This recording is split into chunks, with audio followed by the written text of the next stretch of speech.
Olá, crianças! Tudo bem com vocês? Na nossa aula de hoje, iremos conhecer a família silábica da letra Z e algumas palavrinhas com essa família silábica. Mas antes, iremos conhecer o som da letra Z.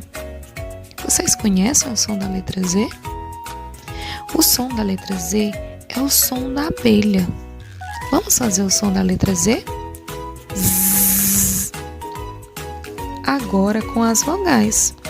Z, A, Zá.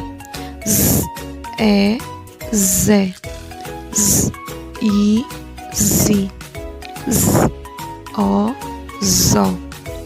Z, U, Zu.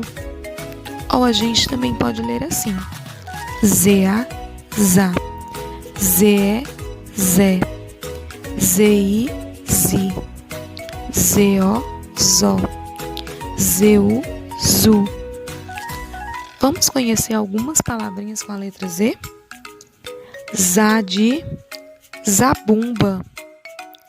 Zé de zebra. Zi de zíper.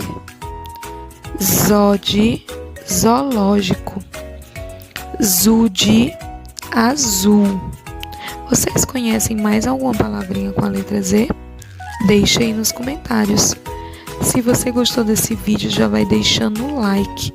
Se esse vídeo te ajudou, se inscreve no canal e ativa todas as notificações, que é para toda vez que eu gravar vídeo novo, o YouTube te avisar. Até a próxima aula. Tchau!